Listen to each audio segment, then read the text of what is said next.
Hi hello welcome to my channel. నేను మీ ఎరవరం కోడల్ని. విశాఖపట్నంలోనే అత్యంత అందమైన ప్రదేశం ఏదైనా ఉందంటే అది కైలాసగిరేనండి.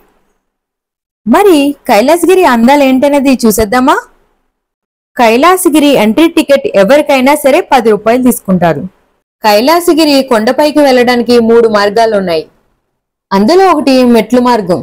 హాఫ్ అన్ అవర్ లో పైకి అయితే వెళ్ళిపోవచ్చు, దగ్గరగానే ఉంటుంది మెట్ల మీద నడుచుకుని వెళ్తే. రెండవది రోప్ వే టికెట్ పెద్దవాళ్ళకి 150 రూపీస్, పిల్లలకి 80 రూపీస్. ఈ టికెట్ వెళ్ళడానికి రావడానికి కూడా ఇదే టికెట్. 7 లోపు అయితే కిందకైతే వచ్చేవాళ్ళే టికెట్ కంపల్సరీ చూపించాలి. మూడవది పక్కనే రోడ్డు మార్గం ఉంటుంది. కార్ గాని బైక్ గాని ఆటో గాని ఏదైనా వెళ్ళొచ్చు. మేమైతే టికెట్ పెట్టుకుని రోప్ వే ఎక్కడానికి వచ్చేసాం. కైలాసగిరి అందాలన్నీ చూడాలంటే రోప్ వే ఎక్కాల్సిందే. పైనుంచి అంత క్లియర్ గా అయితే కనిపిస్తుంది. ఇక మేమైతే వెయిట్ చేస్తున్నాం. ఇక్కడైతే పెద్ద క్యూ ఉంది. నార్మల్ టైంలో అంత ఎక్కువ మంది ఉండరు కానీ సమ్మర్ లో ఎక్కువ మంది అయితే ఉంటారు ఇక్కడ. మాకలాగే చూడడానికి వచ్చే వాళ్ళు చాలా మంది ఉంటారు కదా, సో అలానే. ఇక మేమైతే రోప్ వే అయితే 1 by 1 ఎక్కేసాం. ఇది మా అత్తయ్య వాళ్ళు, నెక్స్ట్ మేము. పైనుంచి చాలా బాగా కనిపిస్తుంది. ఇదివరకు వీడియోస్ లో చూసినప్పుడు రోప్ వేస్ 2 పక్క పక్కన వెళ్తుంటే చాలా భయపడేదాన్ని, 2 కానీ గుద్దేసుకుంటే ఏమో అని. ఇక్కడ అలా లేదు, అదొక వే ఇదొక వేలో వేరే వేరేగా అయితే పంపుతున్నారు. రోప్ వే నుంచి కిందకి చూస్తుంటే ఇల్లులు చాలా చిన్న చిన్నగా కనిపిస్తున్నాయి. ఏదో ఫ్లైట్ ఎక్కిన ఫీలింగ్ అయితే వచ్చింది. నేనున్న ప్లేస్ నుంచి ఆ రోప్ వేస్ బాగా క్లియర్ గా కనిపిస్తున్నాయి. ఇక కైలాసగిరి పైకి వచ్చిన తర్వాత ఎంట్రీలో అయితే పార్క్ ఉంటుంది. అక్కడ నుంచి టాయ్ ట్రైన్ అనేది ఉంటుంది. నా వెనకాల కనిపిస్తుంది కదా, అదేనండి టాయ్ ట్రైన్. ఇవి 2 ఉంటాయి, ఏసీ ఆర్ నాన్ ఏసీ. ఏసీకి అయితే 170 పర్సన్ కి, పిల్లలకైతే 100. అదే నాన్ ఏసీ అయితే పెద్దవాళ్ళకి 120, పిల్లలకైతే 80 రూపీస్. మొత్తం ప్లేస్ అంతా చూపిస్తుంది. మొత్తం కైలాసగిరి చుట్టూ ఉన్న పార్క్స్ కానీ ఎక్సెట్రా అన్ని చూపిస్తుంది. మా వాళ్ళైతే ఇక్కడ క్రొకడైల్ ఎక్కి ఏదో బోట్ తోలిన ఫీలింగ్ అయితే చేస్తున్నారు. మరి కామెడీ కాకపోతుంటేనే. మీకు చెప్పాను కదా పార్క్ అయితే ఎంట్రన్స్ దీని పక్కనే ఉందని చెప్పేసి. పైకి రాగానే ఫస్ట్ ఎంట్రీ పార్క్. ఇక్కడ పిల్లలకి డ్రింక్స్ గానీ స్నాక్స్ గానీ అన్ని అవైలబుల్ గా అయితే ఉంటాయి. ఎక్కడికక్కడ ఒక లంచ్ అయితే దొరకదు కానీ స్నాక్స్ గానీ ఫాస్ట్ ఫుడ్ గానీ ఎక్సెట్రా అన్ని దొరుకుతాయి. ఇకపోతే పార్క్ లో పిల్లలు అయితే బాగా ఎంజాయ్ చేశారు. ఫోన్ ఎట్టుకుని తోరలోకి అయితే వెళ్ళిపోయింది. ఫోన్ పడిపోయి వెళ్ళిపోయింది ఏంటో. చిన్నప్పుడు ఎప్పుడో ఊగాం. నేను మా ఫ్రెండ్స్ కొట్టుకుని చెట్టు దగ్గరికి వెళ్తే కొట్టుకుని మరి ఆడేవాళ్ళు. సో ఇదైతే చాలా బాగుంది. మా పిల్లలతో పాటు ఊగే అవకాశం ఇలా వస్తుందని అస్సలు అనుకోలేదు. ఓకే రా, దాన్ని దింపేసేసి ఎక్కువ.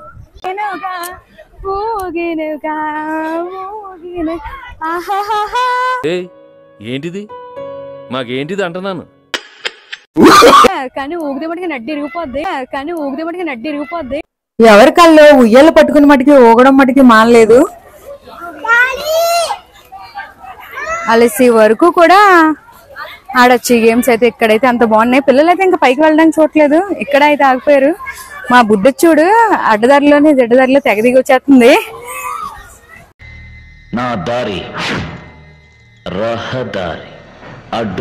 ఇలా రివర్స్ లో పట్టుకుంది గాలి సాధ్విక. మా 2 పిల్లలు తిరగడం కోసం మా చెల్లి తెగ పాటలు పాడుతుంది. పిన్ని అని ఒకసారి పిలవబ్బా.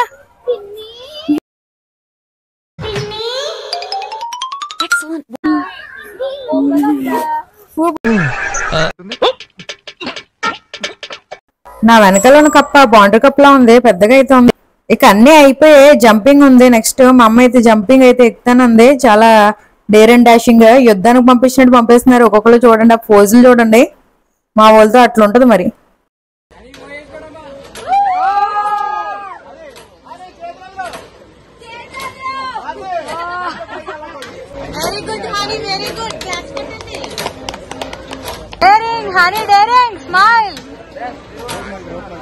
నేను చూడండి హనీ డేరింగ్ స్మైల్ అంటున్నాను.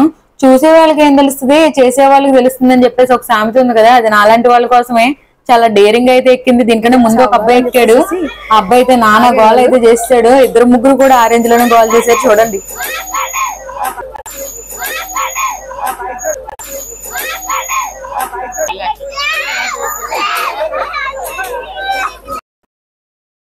ఈ జంపింగ్ అనేది ఒక్కొక్కరికి 150 రూపీస్.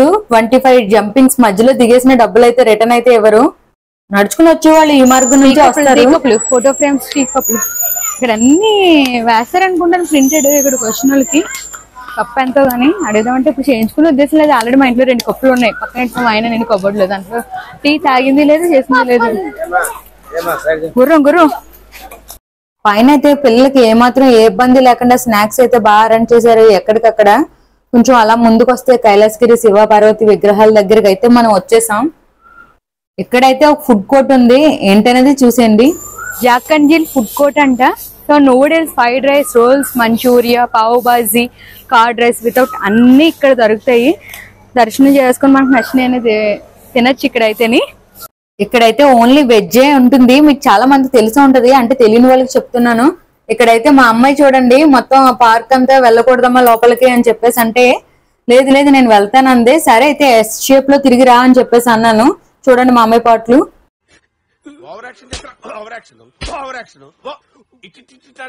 ఒప్పుకున్నందుకు మొత్తం మీద రన్నింగ్ చేసి వచ్చేసింది. రావడం వల్ల జర్నీ అయితే పెద్ద అలసడిగా ఏం అనిపించలేదు.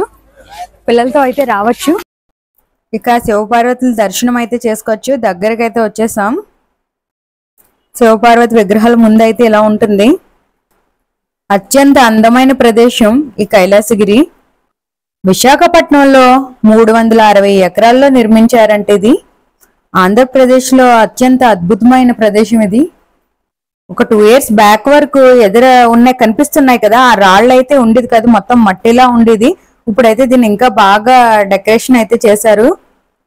ది బెస్ట్ టూరిస్ట్ ప్లేస్ అనిపించుకునేలా ఉంటుంది ఈ ప్రదేశం మొత్తం. గ్రీనరీ, పిల్లలు ఆడుకోవడం మొత్తం కళ్ళకి అందంగానే కనిపిస్తుంది. సమ్మర్ మూల బాగా రష్ గా అయితే ఉంది ఇక్కడ.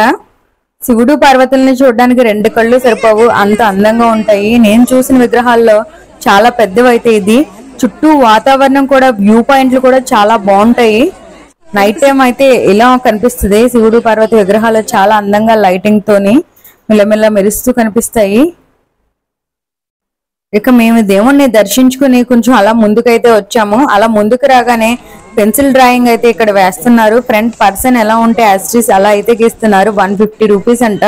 ఎప్పుడు నిత్యం ఈయనైతే ఇక్కడే అయితే ఉంటారట. చాలా బాగా డ్రా చేశారు. అలానే ఈ కార్ అయితే 100 రూపీస్.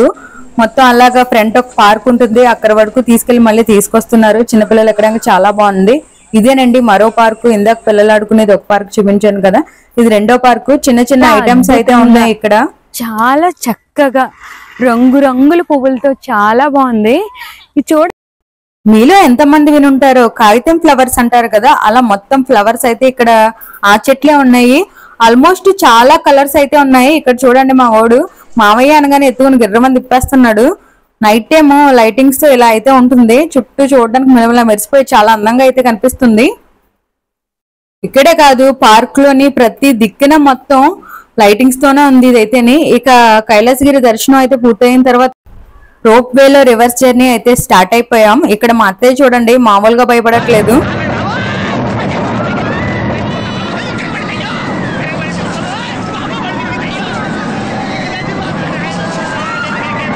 ఎగ్జాక్ట్ గా బ్రహ్మి గారి అరుపులు ఎలా ఉన్నాయో రూపాయలో కూడా మా అత్తయ్య అరుపులు అలానే ఉన్నాయి. కానీ మ్యూట్ లో పెట్టేశాను క్లియర్ గా లేదని. వైజాగ్ అందాలు అయితే నైట్ టైం చూడాల్సిందండి. చూడండి ఎంత బాగా కనిపిస్తుందో. నేను రూపాయలో షూట్ చేసింది ఇది. మేమైతే కిందకు వచ్చేసాం. అలానే పక్కనే చిన్న హోటల్ ఉంటే అక్కడైతే భోజనం చేసాం. వెళ్ళేసరికి లేట్ అయిపోతుంది, అవి అయితే ఉన్నాయి అవైలబుల్ గా. డ్రింక్స్ అవి కనిపించాయి. నేను ఇందాక చూపించాను కదా వెజ్ మంచూరియా, పావ్ బాజీ ఇలా ఎక్సెట్రా అయితే కనిపించాయి. నాకు ఎక్కడ అయితే భోజనం గురించి ఏం కనిపించలేదు. కానీ కైలాసగిరి దగ్గరనే అక్కడ చూడండి రెస్టో కేఫ్ అని చెప్పేసి లంచ్ 99 రూపీస్ వెజ్ భోజనం ఆల్ ఐటమ్స్ తో మేము అయితే వెళ్ళాము లోపలికి. సో దాని గురించి అనుకున్నాము. అక్కడే టిఫిన్ గానీ భోజనం గానీ ఏదో చేసి వెళ్ళొచ్చు అనుకుంటున్నాం మన బీచ్ కి. అన్ని అయితే ఉన్నాయి నాకు కనిపించిన దగ్గరలో. నేను అక్కడ చూస్తున్నాను కాబట్టి మీకు చెప్తున్నాను. బస్ బై స్ట్రైట్ గా ఉంది. ఎవరైనా వెళ్ళాలనుకుంటే కంపల్సరీ వెళ్ళండి. ఈ వ్లాగ్ మీకు నచ్చినట్లయితే లైక్ చేయండి, షేర్ చేయండి, సబ్స్క్రైబ్ చేసుకోండి. కామెంట్ బాక్స్ లో కామెంట్ చేయండి. పక్కనున్న బెల్ ఐకాన్ నొక్కండి, మర్చిపోకండి.